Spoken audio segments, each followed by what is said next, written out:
మనిషి సంపాదించేటువంటి ధనానికి ముఖ్యంగా 3 గతులు ఉంటాయని చెప్తారు. 1 దానము, 2 భోగము, 3 నాశనము అని చెప్తారు. అంటే సంపాదించినటువంటి ధనాన్ని అయితే దాన ధర్మాలకు ఖర్చు చేయాలి, లేకపోతే సుఖభోగాలు అనుభవించడానికి వాటిని వినియోగించాలి. ఇక అటు దానము చెయ్యడు, ఇటు సుఖభోగాలు అనుభవించడు. మరి అలాంటి వ్యక్తుల యొక్క ధనం ఏమవుతుంది అంటే అది వ్యర్థమవుతుంది, నాశనం అవుతుంది అని చెప్పారు. కాబట్టి ప్రపంచంలో ప్రతి వస్తువు మనిషికి దానం ద్వారా మాత్రమే దొరుకుతుంది. ఈరోజు మనము నలుగురికి ఇస్తున్నాము అంటే మనం నలుగురి దగ్గర నుంచి తీసుకున్నాం కాబట్టి నలుగురికి ఇచ్చే స్థాయిలో ఉన్నాం. కాబట్టి ఈ భూమి మీద అంతా కూడా ఇవ్వడము తీసుకోవడము ఇదే వ్యాపారం అంతా కూడా జరుగుతూ ఉంటుంది. కాబట్టి మనం అందరం చూస్తూ ఉంటాం, మన దేశంలో దానము ధర్మము చేయడానికి ఎన్నో వ్యవస్థలు ఉన్నాయి, ఎన్నో సంస్థలు ఉన్నాయి, ఎందరో వ్యక్తులు ఉన్నారు. మీకు అందరికీ తెలుసు, ఈ సాఫ్ట్వేర్ ఉద్యోగం చేసేటువంటి దానిలో ఇన్ఫోసిస్ అనేది పెద్ద సంస్థ ఉంది. అయితే ఈ ఇన్ఫోసిస్ సంస్థకు భార్యాభర్త అంటే నారాయణమూర్తి, సుధామూర్తి అని చెప్పి 2 భార్యాభర్తలు ఉన్నారు. అయితే ఈ నారాయణమూర్తి, సుధామూర్తి వీళ్ళిద్దరూ కూడా 1970లోనే ఒకటే కాలేజీలో చదువుకున్నారు. మొట్టమొదటగా అమ్మగారు, ఆమె సుధామూర్తి అమ్మగారు ఈ దేశంలో మొట్టమొదటి ఇంజనీర్, ప్రైవేట్ కంపెనీలో పనిచేసినటువంటి మొట్టమొదటి మహిళ సుధామూర్తి. అయితే ఒక ఇంటర్వ్యూలో నారాయణమూర్తి గారు చెప్తున్నారు, నా భార్య నాకంటే చాలా ఇంటెలిజెంటు, నాకంటే ఎక్కువ మార్కులు వచ్చేవి ఎగ్జామ్లో, కానీ అన్ని పనులు వదిలేసుకుంది, కేవలం ఇల్లు పట్టుకుంది, ఇల్లు చూసుకుంటుంది, పిల్లలు చూసుకుంటుంది. ఆమె చూసుకోవడం వల్లనే నేను ఈరోజు ఈ స్థితిలో ఉన్నాను అని చెప్పాడు. అయితే ఇన్ఫోసిస్కు ప్రతి సంవత్సరము 1,00,000 కోట్ల రూపాయల ఆదాయం వస్తుంది, లక్షల కోట్ల రూపాయల్లో ఆదాయం వస్తుంది. అయితే సుధామూర్తి ఏం చేస్తుంది అంటే అందులో కొంత పర్సెంటేజ్ తీసుకుంటుంది, ఒక 5%, 10% మ్యాక్సిమం, అంతకంటే ఎక్కువ ఇవ్వడు ఆయన నారాయణమూర్తి. ఆ తీసుకున్నటువంటి ధనాన్ని అంతా ఏం చేస్తుందంటే ఆమె ధర్మ కార్యాలు, దానము ధర్మానికి వినియోగిస్తుంది. స్వయంగా అంటే వాళ్ళకు ఒక ట్రస్ట్ పెట్టుకున్నారు, స్వయంగా ఆమె మొత్తం ఆ ట్రస్ట్ చూసుకుంటుంది. ఆ ట్రస్ట్ ద్వారా దేశంలో ఎక్కడెక్కడ బీదవారు ఉన్నారో, పేదవారు ఉన్నారో, ఎక్కడ వెళ్ళడానికి కూడా సాధ్యం కాదు అలాంటి చోట్లోకి, మురికి వాడల్లోకి, బురద గుంటల్లోకి, పేదరికం ఉన్నటువంటి చోటుకి ఆమె వెళ్తుందట సంవత్సరం అంతా కూడా. నారాయణమూర్తి, సుధామూర్తి కలుసుకోవడం కూడా చాలా తక్కువ అంట భార్యాభర్తలు. ఎప్పుడో ఒకసారి పండుగ వచ్చినప్పుడు, సెలబ్రేషన్ చేసుకున్నప్పుడు ఆమె కలుస్తుందంట. సంవత్సరం అంతా కూడా భర్త భార్యను చూసుకోకుండానే వాళ్ళ జీవితం గడిచిపోతూ ఉంటుందంట. వాళ్ళు ఇంటర్వ్యూలో చెప్తున్నారు. ఆమె అలా వెళ్ళి ఒరిస్సాలో ఉన్నటువంటి కుగ్రామాల్లో, ఆంధ్రప్రదేశ్, తెలంగాణ, అక్కడక్కడ రకరకాల ప్రాంతాల్లో తిరిగి ప్రతి సంవత్సరము 500 కోట్ల రూపాయలు ఖర్చు పెడుతుంది. 500 నుంచి 400 కోట్ల రూపాయలు ఆమె దానము ధర్మము, పెద్ద పెద్ద కార్యాలయాలు నిర్మించడము, హాస్టల్స్ నిర్మించడము, కర్నూలులో పెద్ద లైబ్రరీ నిర్మించిందట, అట్లా గ్రంథాలయాలు నిర్మించడము, అలాంటి పనులన్నీ ఆమె చేస్తూ ఉంటుంది. ఈ పనుల వల్ల ఆమెకు దేశమంతా కూడా గుర్తింపు వచ్చింది. ఇప్పుడు ఆమెకు క్యాబినెట్ పదవి కూడా ఇచ్చారు. అంటే ప్రధాని కొన్ని పదవులను సిఫార్సు చేస్తాడు. ఆ విధంగా ఆమె ఇప్పుడు సెంట్రల్లో మినిస్టర్ అయిపోయింది. అక్కడ ఆమె ఇప్పుడు దేశము ధర్మం గురించి ఆమె పార్లమెంట్లో చెబుతూ ఉంది. కాబట్టి స్త్రీలు అనాదిగా భర్తలు సంపాదిస్తూ ఉంటే భార్యలు దానము చేయడము, ధర్మం చేయడము, ఇంట్లో జపం చేసుకుంటూ కూర్చోవడము, యజ్ఞాలు చేయడము, యజ్ఞాలకు అవసరమైనటువంటి కార్యక్రమాలు ఏర్పాటు చేయడము, పుణ్యకార్యాలు చేస్తూ ఆ యొక్క పురుషునికి స్త్రీలు ఆధ్యాత్మిక శక్తిని ప్రసాదిస్తారంట. స్త్రీలు చేసేటువంటి పుణ్యకార్యాల బలం వల్లనే పురుషుడు ఆయురారోగ్యాలతో అష్టైశ్వర్యాలతో జీవిస్తాడు అని చెప్పి మనకు ఇతిహాసాలు చెప్తున్నాయి, పురాణాలు చెప్తున్నాయి, శాస్త్రాలు చెబుతూ ఉన్నాయి. మా అమ్మగారు కూర్చున్నారు, మరి వారేమి జాబ్ చేయలేదు, అయినా కానీ అయ్యగారు సంపాదించారు, తీసుకొచ్చి అమ్మగారి చేతిలో పెట్టారు. అమ్మగారు వంటలు చేసింది, రకరకాలు చేసింది, ఇంటిల్లిపాది వచ్చిన వాళ్ళందరికీ దానం ధర్మం చేసింది, ఎంతోమందికి పంచిపెట్టింది, ఎన్నో వంటలు చేసింది, తన చేతితో ఎంతోమందికి తినిపించింది. మరి ఆమె ఏం నష్టపోలేదే ఈరోజు. కాబట్టి ఒకరు సంపాదించాలి, ఒకరు ధర్మకార్యాలు చేయాలి అని చెప్పి మనకు శాస్త్రాలు సూచిస్తూ ఉన్నాయి. కాబట్టి మన స్త్రీలంతా కూడా పతివ్రతలు అని చెప్పారు. అందుకే భారతీయ నారిని పతివ్రతలు అని చెప్పారు. అంటే ఒకే భర్త, ఒకే జీవితము, ఒకే కుటుంబము, ఒకే సంతానము, వీళ్ళనే పట్టుకొని వాళ్ళు వాళ్ళ బాగోగుల కోసం ఏ ధర్మకార్యాలు చెయ్యాలి, ఏ విధమైన మంచి పనులు చెయ్యాలి, వాళ్ళు పొద్దంతా ఇంట్లో కూర్చొని భర్త ఎప్పుడు వస్తాడు, ఎప్పుడు తిన్నాడు, పిల్లలు ఎటుపోయారు, ఏం చేశారు, ఏం తిన్నారు, ఎట్లా వాళ్ళ జీవితాలు గడుస్తున్నాయి, టయానికి తింటున్నారా లేదా, వాళ్ళ ఆరోగ్యం ఏంటి, భారత నారి యొక్క జీవితం అంతా కూడా ఇందులోనే గడిచిపోతుందంట. కాబట్టి ప్రతి మనిషికి తన మంచి కోరేటువంటి ఒక వ్యక్తి కావాలి. ఈరోజు అలాంటి పరిస్థితులు లేదు. భార్య సంపాదిస్తుంది, భర్త సంపాదిస్తున్నారు, మరి ఇంటి కోసం, ఇంటి సౌఖ్యం కోసం, సుఖం కోసం ఎవరు ధర్మకార్యాలు చేస్తారు, సంపాదించినటువంటి డబ్బును ఎవరు దాన ధర్మాలకు వినియోగిస్తారు, ఎవరు ప్రేరణనిస్తారు అంటే ధర్మపత్ని అని చెప్పారు. ధర్మపతి అని మనకు శాస్త్రాల్లో ఎక్కడా లేదు. ధర్మపత్ని అంటే భర్తను ధర్మం వైపు ప్రేరేపించాలి ఆ పత్ని, అది ఆమె యొక్క ముఖ్య కర్తవ్యము అని చెప్పారు.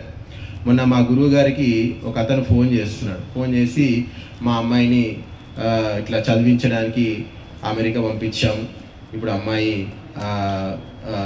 అమ్మాయికి జాబ్ రావట్లేదు, సంవత్సరం నుంచి ట్రంప్ వచ్చినప్పటి నుంచి అమ్మాయికి పని దొరకట్లేదు, చాలా ఇబ్బంది పడుతుంది, ఒక మంచి సంబంధం వచ్చింది చేసుకోండి అంటే చేసుకోవట్లేదు, అబ్బాయి అమెరికాలో ఉంటాడు కానీ చేసుకోవట్లేదు అని చెప్పి బాగా మా గురువుగారితో బాధపడుతున్నారు. మా గురువుగారితో కూడా ఫోన్ చేయించి కొద్దిగా చెప్పండి, ఇలాంటి సంబంధాలు మళ్ళీ మళ్ళీ రావు, ఏదో ఒకటి చెయ్యండి అని చెప్పి చేస్తున్నాడు. కానీ అమ్మాయి ఏమంటుంది, నేను సంపాదించుకొని నేను నా కాళ్ళ మీద నిలబడి నేను లక్షలు సంపాదించిన తర్వాత మాత్రమే నేను పెళ్లి చేసుకుంటాను, అంతవరకు పెళ్లి చేసుకోను అని చెప్పి ఆమె బిగబట్టుకొని కూర్చుంది.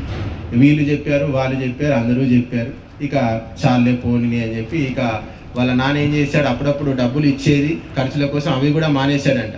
అట్లయితేనే ఇంటికి వస్తుందేమో, కానీ ఆమె అవి కూడా మానట్లేదంట. పార్ట్ టైం వర్క్ చేసుకొని అయినా సరే అమెరికాలో ఉండి అక్కడే చెప్పి తినకుండా అక్కడే ఉండిపోయింది. అదొక వ్యథలాగా తయారైపోయింది. కాబట్టి ఇటు భార్య సంపాదించి ఇటు భర్త సంపాదించి ఇద్దరు అంతిమంగా సాధించింది ఏముంది, గాడిద కష్టం తప్ప. గాడిదలాగా జీవితాంతం సంపాదించి మనిషి పొద్దున్న లేచి నుంచి సాయంత్రం వరకు సంపాదించుకుంటూ పోతే జీవితాన్ని ఎప్పుడు ఆస్వాదిస్తాడు. కాబట్టి దురాశ దుఃఖానికి చేటులాగా ఈరోజు మన యొక్క గృహ వ్యవస్థ తయారైపోయింది. భార్యాభర్తలు ఇద్దరు కూడా ఎక్కువ సంపాదిద్దాం అనేటువంటి మోజులు పడిపోయి ఉన్నటువంటి జీవితాన్ని సంపాదించిన దాని ద్వారా జీవితాన్ని ఆస్వాదించేటువంటి అవకాశాన్ని ఈరోజు భార్యాభర్త అనేటువంటి వాళ్ళు ఇద్దరు కూడా కోల్పోవడం జరుగుతూ ఉంది కూడా. కాబట్టి ఆ సంపద వలన ఇద్దరి మధ్య గొడవలు రావడము, అపార్థాలు చోటు చూసుకోవడం, ఇట్లా రకరకాలైనటువంటి సమస్యలు ఈరోజు గృహస్థులను పట్టి పీడిస్తూ ఉన్నాయి. కాబట్టి మనము దురాశకు పోకుండా ఉన్న దాంట్లో ధార్మికమైనటువంటి కార్యక్రమాలు చేసుకుంటూ ఇంటిల్లిపాదు ఉన్న వాళ్ళందరూ కూడా ఆనందంగా ఆయురారోగ్యాలతో ఉండేటువంటి ప్రయత్నం మనం చేస్తూ ఉండాలి. కాబట్టి ఈ సంపాదించేటువంటి రోగము మనకు పాశ్చాత్యులను చూసే వచ్చింది.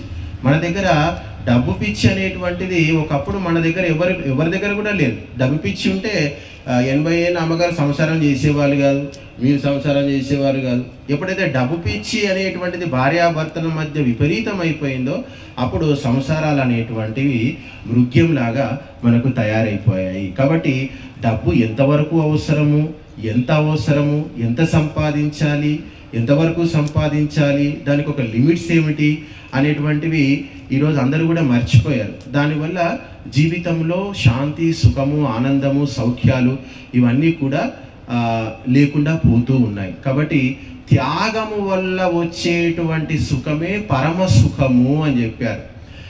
రాగము వల్ల వచ్చేటువంటి దుఃఖము పరమ దుఃఖము అని చెప్పారు. రాగం వల్ల, ద్వేషం వల్ల, లోభం వల్ల, కామం వల్ల, ఈ మూడు కూడా, ఈ మూడింటిని నరకానికి ద్వారాలు అని చెప్పారు. ఎక్కడైతే లోభం ఉంటుందో, ఎక్కడైతే విపరీతమైనటువంటి రాగం ఉంటుందో, ఎక్కడైతే విపరీతమైనటువంటి ద్వేషం ఉంటుందో, అక్కడ అవన్నీ కూడా నరకానికి ద్వారాలు, అవే నరకానికి కారణములు, అవే సమస్తమైనటువంటి దుఃఖానికి కారణములు అని చెప్పారు. మహర్షి దయానందుడు జీవితాంతం కూడా రాగాన్ని వదిలిపెట్టాడు, ద్వేషాన్ని వదిలిపెట్టాడు. ఆయన జీవితం అంతా కూడా త్యాగాన్ని అలవర్చుకున్నారు. కాబట్టి ఎక్కడికి వెళ్ళినా మహర్షి దయానందునికి అన్నం దొరికింది, డబ్బులు దొరికాయి. ఆయన చేసేటువంటి ధార్మికమైనటువంటి పనులకు రాజులు సహాయ సహకారాలు అందించారు, భక్తులు సహాయ సహకారాలు అందించారు, మనుషులు సహాయ సహకారాలు అందించారు. కేవలం ఒక గోచి పెట్టుకొని దేశమంతా తిరిగి జ్ఞానాన్ని అందరికీ ఇచ్చినందుకు అతనికి దేశమంతా కూడా సహాయ సహకారాలు అందించారు. ఇంటి నుంచి వచ్చినప్పుడు ఆయన ఒంటి మీద ఉన్నటువంటి బట్టలు లాగేసుకున్నారు, బంగారం లాగేసుకున్నారు, తల్లిదండ్రులు ఇచ్చినటువంటి డబ్బు లాగేసుకున్నారు. ఏమీ లేకుండా చేశారు దొంగలు, ఎవరు దొంగ సన్యాసులు వీళ్ళంతా కూడా. అయినా కానీ చనిపోయేటప్పుడు ఇప్పటి కాలంలో కూడా మహర్షి దయానందుని యొక్క అంత్యేష్టి సంస్కారాన్ని మనం లెక్క వేస్తే దగ్గర ఒక 3-4 లక్షలు, అంతకంటే ఎక్కువే ఆయన యొక్క అంత్యేష్టి సంస్కారానికి ఖర్చు చేసినట్టు మనకు లెక్కలు చెప్తున్నాయి. లెక్కలు రాసి పెట్టారు. అతనికి చందనం ఎంత తీసుకొచ్చారు, గుగ్గిలం ఎంత తెచ్చారు, తగరం ఎంత తెచ్చారు, ఇవన్నీ ఎట్లా తెచ్చారు మరి? అంతటి గొప్పగా ఆ కాలంలో అంత గొప్పగా ఆయనకు మించినటువంటి అంత్యేష్టి సంస్కారం ఏ సన్యాసికి కానీ, ఏ వ్యక్తికి కానీ, ఏ రాజుకు కానీ చేయలేదు. మరి అది ఎట్లా సాధ్యమైంది? ఇల్లు వదులుకున్నాడు, వాకిలు వదులుకున్నాడు, అన్నీ వదిలేసుకున్నాడు. కేవలము వేదము, శాస్త్రము, భగవంతుని నమ్ముకొని జీవితాంతము త్యాగ మార్గములో ఆయన పయనించాడు. అంటే త్యాగం యొక్క ప్రభావం ఏమిటి, త్యాగం యొక్క లక్షణం ఏమిటి అంటే ప్రకాశము అని చెప్పారు. ఎంతగా మనము ఇందులో ఆహుతులు వేస్తే అంత ప్రకాశము, అంత అగ్ని అనేటువంటిది ఇక్కడ మనకు కనిపిస్తుంది. కాబట్టి మన జీవితం ద్వారా ఎంతగా త్యాగం చేస్తామో మనం అంతగా ఎదుగుతాము. ఎంత త్యాగం చేస్తే అంతే మనకు తిరిగి వస్తుంది. ఒక సంకల్పముతో చేస్తే అది తిరిగి మనకు వస్తుంది. ఏ సంకల్పము లేకుండా చేస్తే మనలో జ్ఞానము అనేటువంటి సంపద మానసికంగా తయారవుతుంది. ఎప్పుడైతే మానసికంగా, ఆత్మికంగా మనిషిలో ఉన్నటువంటి ఐశ్వర్యం ఏమిటి, మానసికమైనటువంటి భౌతికమైనటువంటి ఐశ్వర్యం ఏమిటి అంటే జ్ఞానము అని చెప్పాడు. ఎప్పుడైతే మనిషిలో అంతర్గతంగా ఈ యొక్క జ్ఞానం అనేటువంటి ఐశ్వర్యం ఉంటుందో వాళ్ళకి ప్రపంచంలో ఏ ఇల్లు అవసరం లేదు, ఏ వాకిలి అవసరం లేదు, ఏ బట్ట అవసరం లేదు, ఏ పొట్ట అవసరం లేదు. ఎందుకంటే స్వయంగా అంతర్గతంగానే అతడు ధనవంతుడు, ఐశ్వర్యవంతుడు అని చెప్పాడు. ఆ విధమైనటువంటి ఐశ్వర్యవంతుడు ఎక్కడికి వెళ్ళినా కానీ వానికి అన్నం దొరుకుతుంది, డబ్బు దొరుకుతుంది, అన్నీ దొరికాయి. మహర్షి దానికి దొరకనిది ఏముంది?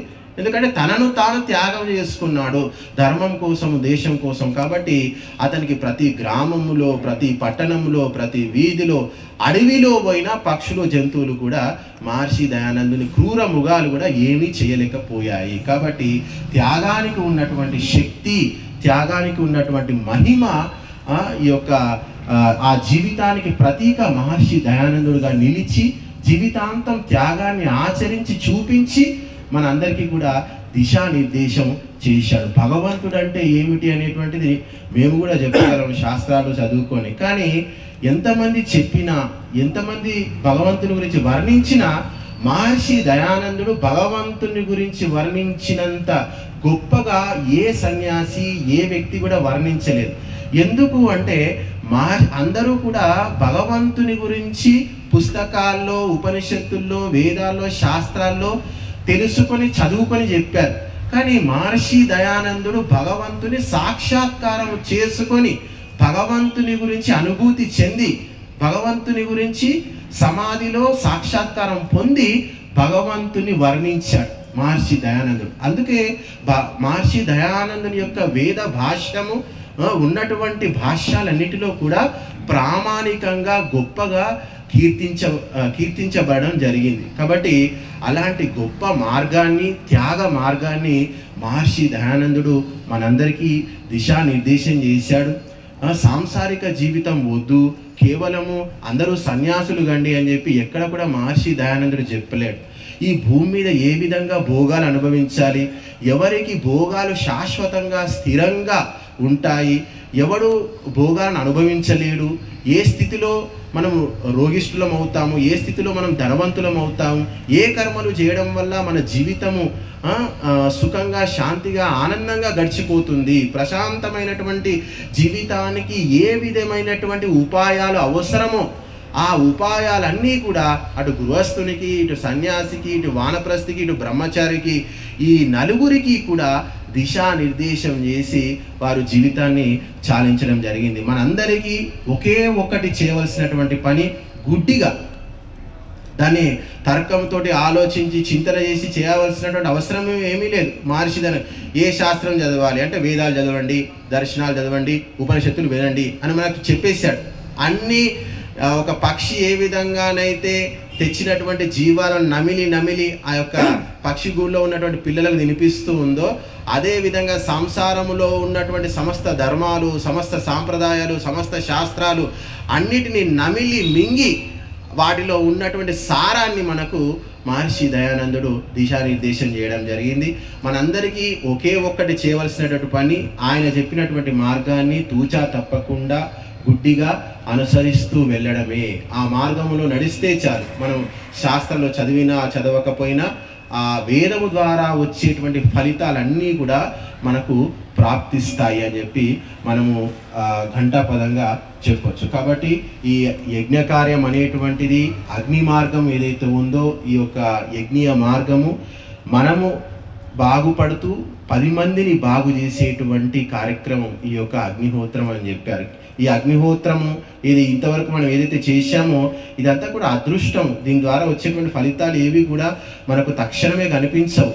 మనం వేసినటువంటి పంట బీజాలు అప్పుడే మొలకెత్తవు. ఇవి ఎట్లా మొలకెత్తుతాయి, ఎట్లా ఫలితాలు వస్తాయి అనేటువంటి చెప్పడం అనేటువంటిది చాలా కష్టం. అందుకే ఏమంటారంటే ఏమీ ఆలోచించకు, ఏ చింతన చేయకు, ఏ ఫలితం వస్తుందో కూడా నీకు అనవసరము, వేదము చదువుకుంటూ వెళ్ళిపో, వేదం గురించి వేదాన్ని ఆచరిస్తూ వెళ్ళిపో, ఏ ఫలితం వస్తుందా, ఏ ఫలితం వస్తుందా, తర్క వితర్కాలు చెయ్యకు, వేదం గురించి హాయిగా ఆచరిస్తూ వెళ్ళిపో, సాధన చేస్తూ వెళ్ళిపో, ఫలితం అనేటువంటిది నీకే ఏదో ఒక రోజు కనిపిస్తూ ఉంటుంది అని చెప్పి చెప్పడం జరిగింది. కాబట్టి ఈ యొక్క వేదము ద్వారా వచ్చేటువంటి ఫలితాలు మనం తెలుసుకోవాలి, వాటి యొక్క ఫలితాలను మనం గ్రహించాలి అంటే గ్రహించవచ్చు.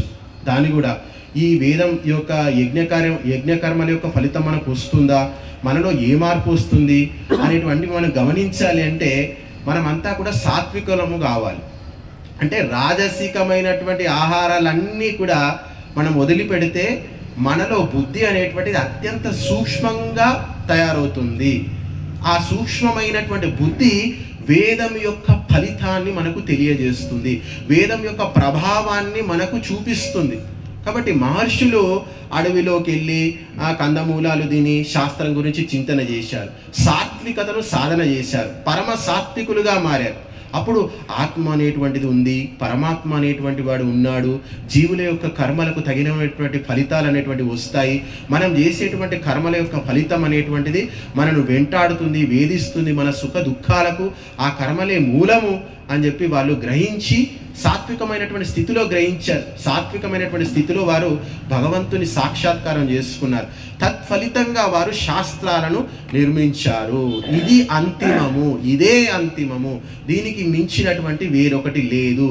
ఈ యొక్క మార్గాన్ని తప్పితే మనకంతా కూడా జీవితంలో దుఃఖమే. మన సుఖం యొక్క మూలము ఈ మార్గాన్ని మనం ఎప్పుడైతే విడిచిపెడతామో మన యొక్క సుఖం యొక్క మూలాలు కూడా అప్పుడు మనకు తెగిపోతాయి అని చెప్పడం జరిగింది. కాబట్టి ఇప్పుడు ప్రపంచంలో ఉన్నదంతా కూడా రాజసికమైనటువంటి తామసికమైనటువంటి బుద్ధి. ఈ వ్యక్తులకు యజ్ఞం యొక్క ప్రభావం అర్థం కాదు, యజ్ఞం యొక్క మహత్వము అర్థం కాదు, భగవంతుని యొక్క తత్వము అర్థం కాదు. కేవలము భోగము భోగము భోగము భోగము ద్రవ్యము, ద్రవ్యాన్ని సంపాదించడము, భోగాలు అనుభవించడం. ప్రపంచమంతా మీరు ఏ దేశానికి వెళ్ళైనా చూడండి, అంతా కూడా రాజకీయ నాయకులు, అధ్యక్షులు వీళ్ళంతా కూడా ఒకే ఒక మాట మాట్లాడతారు. ఆర్థికమైనటువంటి వృద్ధి, ఉద్యోగాల కల్పన, ఉద్యోగము ఆర్థికము, ఉద్యోగము డబ్బును ఎట్లా పెంచాలి, ఉద్యోగాలు ఎట్లా సృష్టించాలి, డబ్బును ఎట్లా పెంచాలి, ఉద్యోగం ఎట్లా సృష్టించాలి. లక్షల కోట్ల రూపాయలు ఉన్నా కానీ ఇంకా డబ్బు కావాలి, డబ్బు కావాలి, డబ్బు కావాలి. ఎంత కావాలి డబ్బు? ఎలన్ మస్క్ ఇప్పుడు ప్రపంచంలో అత్యంత ధనవంతుడు. ఆయన ఇప్పుడు ధనవంతుడు. 5 సంవత్సరాల నుంచి అతనే ప్రపంచంలో అత్యంత పెద్ద కుబేరుడు. ఇంకా నాకు డబ్బు కావాలి అంటున్నాడు. ఇంకా డబ్బు కావాలి, ఇంకా డబ్బు కావాలి, ఇంకా డబ్బు కావాలి అని అంటూ ఉన్నాడు. కాబట్టి ఈ డబ్బు పిచ్చి అనేటువంటిది మనిషికి జీవితంలో ఎప్పుడూ కూడా పోదు. ఆ యొక్క డబ్బు పిచ్చిలో పడి మనము జీవితం ద్వారా ఆచరించవలసినటువంటి పారమార్థిక కార్యక్రమాలు ఏవైతే ఉన్నాయో, అంటే ఆత్మ, మనస్సు, బుద్ధి వీటిని చైతన్యం చేసేటువంటి కర్మలు అని చెప్పారు. యజ్ఞం అంటే మనిషి సంపాదిస్తే శరీరం యొక్క పోషణ మాత్రమే జరుగుతుంది, కానీ యజ్ఞం చేస్తే దాని యొక్క ప్రభావము మనస్సు మీద, బుద్ధి మీద, ఆత్మ మీద కూడా పడుతుంది. తద్వారా మనిషిలో దివ్యమైనటువంటి లక్షణాలు వస్తాయంట. ఆసురీ లక్షణాలన్నీ కూడా నశించి వాడు దేవతలాగా, ఒక దైవంలాగా మారిపోతాడంట. కాబట్టి మనమంతా కూడా జీవితంలో పూజనీయులం కావాలి. మనను 10 మంది గౌరవించేటువంటి స్థాయికి ఎదగాలి. అది ఎప్పుడు సాధ్యము అంటే త్యాగము ద్వారా మాత్రమే సాధ్యము. నువ్వు చేసేటువంటి దానం చేసేవానికి కాళ్ళు మొక్కుతారు, ధర్మకార్యాలు చేసేటువంటి వ్యక్తికి కాళ్ళు మొక్కుతారు, ఆపదలో సహాయం చేస్తే కాళ్ళు మొక్కుతారు, పేదవానికి లేనప్పుడు ఎంతో కొంత డబ్బు ఇస్తే కాలు మొక్కుతారు, వానికి ఆకలైనప్పుడు అన్నం పెడితే దేవుని ఎక్కడి నుంచి వచ్చావు, దేవునిలాగా వచ్చావని చెప్పి చెప్తారు. కాబట్టి ఇలాంటి సత్కర్మలు చేయడం వల్ల మనము దేవతల్లాగా మారుతాం. మనలో దైవీ శక్తులు అనేటువంటివి మనలో వికసిస్తాయి. మనమంతా కూడా పూజనీయులము, దేవతలుగా మారి అందరి ద్వారా పూజింపబడతాము. కాబట్టి మనిషి ఎప్పటి వరకైతే దేవత కాడో, ఎప్పటి వరకైతే బతికున్నప్పుడే నలుగురు నిన్ను పూజించలేదు, చనిపోయిన తర్వాత భగవంతుడు ఎట్లా నీకు సద్గతులు కల్పిస్తాడు? కాబట్టి మనిషి బతికున్నప్పుడు అందరి చేత పూజింపబడేటువంటి కర్మలు చెయ్యాలి, అందరి చేత పూజింపబడాలి, దైవీ దేహాన్ని పొందాలి. బతికున్నప్పుడే ఈ దేవాన్ని పవిత్రం చేసుకొని దేవతలాగా మారిపోవాలి. అప్పుడు మారిపోయినప్పుడు మనిషి చనిపోయిన తర్వాత కూడా అతనికి సద్గతులు అనేటువంటివి మనిషికి ప్రాప్తిస్తాయి. కాబట్టి సద్గతులు, సత్కర్మలు ఈ రెండిటికి మధ్య విడదీయలేనటువంటి అవినాభావ సంబంధం అనేటువంటిది ఉంది. కాబట్టి ఎప్పటి వరకైతే సత్కర్మలు ఉంటాయో, సత్కర్మలు చేస్తూ ఉంటామో, మన జీవితం అనేటువంటిది ఉత్తరోత్తరంగా అంటే నిరంతరము ఉన్నతి చెందుతూ ఉంటుంది. కాబట్టి అగ్నిని వీడవకుండా అగ్నితో స్నేహం చేసి, అగ్నితోటే మనిషి పుడుతున్నాడు, అగ్నితోటే మరణిస్తున్నాడు. అందుకే జీవితాంత మనుషులు ఎల్లవేళలా ఆ అగ్ని చల్లారకుండా ప్రతినిత్యము ఉదయ సాయంకాలలో అగ్నిని వెలిగించి, అగ్నిని ఆరాధించి ఆ జీవితాన్ని గడపండి అని చెప్పి ఋషులు మనను ఈ యొక్క అగ్ని అనేటువంటి గొప్ప పదార్థాన్ని మనకు ఋషులు గొప్ప బహుమతిగా ఇచ్చారు. కాబట్టి చిన్న పొయ్యి ఉంటే నలుగురు వండుకోగలుగుతారు. ఇంటికి 100 మంది వస్తున్నారంటే పెద్ద పొయ్యి పెట్టాల్సి వస్తుంది. కాబట్టి ఎంత పెద్ద పొయ్యి పెడితే అంతమందికి ఉండగలుగుతావు, అంతమందికి దానం చేయగలుగుతావు. కాబట్టి ఎంత ఎక్కువగా మనం ధర్మకార్యాలు చేస్తే అంత ఎక్కువ పుణ్యం అనేటువంటిది మనకు వస్తుంది, ఎంత తక్కువ చేస్తే అంతే పుణ్యం ఉంటుంది. కాబట్టి జీవితాన్ని ఉన్నతంగా, గొప్పగా, ఆదర్శంగా మలుచుకునేటువంటి ప్రయత్నంలో చేయవలసినటువంటి ఉత్తమమైనటువంటి కర్మలు ఈ యొక్క అగ్నిహోత్రము, దానము, తపస్సు అని చెప్పారు. కాబట్టి మనిషి జీవితంలో యజ్ఞ కార్యక్రమాలు చేయాలి, దానం చేయాలి, ధర్మాన్ని ఆచరించాలంటే శరీరం అనేటువంటి సహకారం అవసరం. కేవలము నేను యజ్ఞం చేశాను, అగ్నిహోత్రం చేశాను, మరి నాకు చక్కగా ఆరోగ్యం ఉండాలి అంటే మరి వేదం అట్లా చెప్పట్లేదు. ఆయుర్వేదం కూడా చెప్పింది మళ్ళీ దానికి. అంటే ఆయుర్వేదం చెప్పేటువంటి నియమాలు కూడా నిశ్చితంగా, ఖచ్చితంగా పాటించాలంట. అలా పాటించినప్పుడే మనిషికి శరీరం అనేటువంటిది సహకరిస్తుంది అని చెప్పారు. కాబట్టి మనిషి శరీరాన్ని ఎందుకు చక్కగా ఉంచుకోవాలి అంటే భోగాలు అనుభవించడానికి కాదు, సత్కర్మలు చేసి పుణ్యాన్ని జమ చేసుకోవాలండి. పుణ్యాన్ని జమ చేసుకోవడానికి ఈ యొక్క శరీరాన్ని వినియోగించుకోవాలి అని చెప్పారు. కాబట్టి నీ స్థాయిని బట్టి నువ్వు ఎంత దానం చేస్తావో, నీ స్థాయికి తగినంత దానాన్ని ఎప్పుడైతే నువ్వు చేస్తావో అప్పుడు నీకు దానికి తగ్గట్టు పుణ్యం వస్తుంది. ఒకడు 100 రూపాయలు జీతం సంపాదిస్తున్నాడు, 10 రూపాయలు దానం చేశాడు. కానీ ఒకడు 1,00,000 రూపాయలు చేస్తున్నాడు, వాడు కూడా 10 రూపాయలు చేస్తే ఆ స్థాయి వేరు, ఈ స్థాయి వేరు అని చెప్పారు. కాబట్టి మనిషి యొక్క స్థాయి తీసుకునే దానం స్వీకరించే వ్యక్తి యొక్క పరిస్థితులను బట్టి కూడా మనం ఇచ్చేటువంటి దానం యొక్క విలువ పెరుగుతూ ఉంటుందట. కాబట్టి దానం యొక్క విలువ అనేటువంటిది ఇచ్చేవాడిని బట్టి, తీసుకునేవాడిని బట్టి, సమయాన్ని బట్టి, ఇచ్చే వ్యక్తి యొక్క పవిత్రత, పాత్రతను బట్టి కూడా ఆ దానం వల్ల మనిషికి లాభ నష్టాలు కలుగుతూ ఉంటాయంట. ఎవరికి పడితే వాళ్ళకి దానం ఇవ్వడము, అర్హత లేకున్నా చాలామంది చూస్తూ ఉంటాం. పేరు ప్రఖ్యాతల కోసము గిన్నెలు వండిపెట్టి అందరికీ కడుపు నిండా ఉన్నా కానీ వాళ్ళకు ఏవో పెడుతూ ఉంటారు, రకరకాల పదార్థాలు అన్నీ చేసి వడ్డించి పెడుతూ ఉంటారు. మరి వాళ్ళకి అలాంటి వ్యక్తులకు ఏ విధమైనటువంటి పుణ్యం రాదని చెప్పి మనకు శాస్త్రాలు చెబుతూ ఉన్నాయి. ఎవరికి అవసరం ఉందో వాడిని వెతికి పట్టుకొని, అవసరం ఉన్నటువంటి వ్యక్తికి వెతికి పట్టుకొని తిరిగి ఆ అవసరం ఉన్నటువంటి వ్యక్తికి నువ్వు దానం ధర్మం చేస్తే ఇక నీకున్నంత పుణ్యము జన్మలు కూడా నీకు ధనానికి లోటు ఉండదు, తిండికి లోటు ఉండదు, బట్టకు లోటు ఉండదు, ఏ విధమైనటువంటి లోటుపాట్లు మన జీవితంలో కలవు అని చెప్పారు. కాబట్టి నువ్వు అన్నం పెడితే నీకు అన్నం దొరుకుతుంది అని చెప్పారు. కానీ విద్వాంసులకు నువ్వు పెట్టేటువంటి దానం కావచ్చు, అన్నం కావచ్చు, దానివల్ల నీకు జ్ఞానం దొరుకుతుంది అని చెప్పారు. విద్వాంసులకు ఇవ్వడం వల్ల మనకు ధర్మ సూక్ష్మాలను తెలుసుకొని అర్థం చేసుకునేటువంటి వివేచన జ్ఞానము, విచక్షణ జ్ఞానం అనేటువంటిది విద్వాంసులకు ఇచ్చేటువంటి దానం ద్వారా మనకు కలుగుతూ ఉందట. మా దగ్గర లక్ష్మమ్మ ఉంది. ఈ మధ్య ఆమె ఏం చేస్తుంది, సత్సంగాలకు వస్తుంది, దానం ధర్మం ఏదో చేస్తుంది. ఆ మధ్య ఆత్మ పరమాత్మ అని మాట్లాడుతుంది. ఆత్మ, పరమాత్మ, ప్రకృతి, భోగము, ఇలాంటి విషయాలు కొత్త అంటే కనీసం ఆ శబ్దాన్ని ఉచ్చరించడానికి కూడా ఒక అర్హత ఉండాలి కదా మనిషి. మరి అలాంటి శబ్దం ఏమిటంటే ఆమె పొద్దున్న లేచి వెళ్ళి కైకిలు చేసుకునే మనిషి. అలాంటి మనిషి మొన్న అంత ఆత్మతత్వము, అంత పరమాత్మని అని ఇలాంటి మాటలు, వేదాంతం మాటలు ఆమె మాట్లాడుతూ ఉంది. ఎందుకంటే ఆమె అప్పుడు కూడా తాడవాయికి అక్కడ సేవ చేసింది, మళ్ళీ ఇప్పుడు కూడా వస్తుంది. అప్పుడు ఏదో గురువులకు అప్పుడో తోచినంత ఆమె దానం ధర్మం చేసుకుంటూ ఉంటుంది. దానివల్ల ఆమెకి ఏంటంటే ఆధ్యాత్మిక స్పృహ అనేటువంటిది కలిగింది. కానీ ఎప్పుడో ఒకసారి బయట తిండో తినడం వల్ల కొద్దిగా కోపతాపాలు అనేటువంటివి వస్తూ ఉంటాయి. కానీ ఎప్పుడు అయినా కానీ మళ్ళీ తగ్గగానే మళ్ళీ ఆమె మోటి స్థితికి వచ్చి మళ్ళీ సాధారణంగా ఆమె ప్రవర్తించడం అనేటువంటిది మేము చాలా రోజుల నుంచి గమనిస్తూ ఉన్నాం. కాబట్టి ఆధ్యాత్మిక సాంగత్యం వల్ల, ఆధ్యాత్మికవేత్తలతోటి సాంగత్యం చేయడం వల్ల జీవితం యొక్క సత్యాలు, మర్మాలు అనేటువంటివి మనకు గెలుస్తాయి. కాబట్టి జీవితం అంటే ఇంతేనా, ఇలాగే ఉండాలా, ఇది ఇంతే అనేటువంటి భావన ఎప్పుడైతే కలుగుతుందో మనిషికి అప్పుడు శాంతి అనేటువంటిది లభిస్తుంది. ఇది కాదు, ఇంకా కావాలి, ఇంకా ఏదో ఉంది, ఇంకా ఏదో నాకు దొరకలేదు అని ఎప్పుడు మనిషి తపిస్తూ ఉంటాడు, మదన పడుతూ ఉంటాడు. నా జీవితంలో ఏదో తక్కువ అయిపోయింది, నా జీవితంలో ఏదో లేదు, ఏదో లోటుపాట్లు ఉంది అనేటువంటి భావన చాలామందికి, ఆధ్యాత్మిక స్పృహ లేనటువంటి వ్యక్తుల్లో ఈ భావన మనం చాలా చూస్తూ ఉంటాం.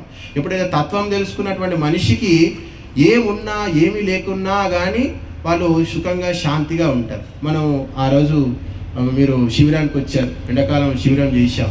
మా పక్కన ఒక అమ్మగారు ఉన్నారు.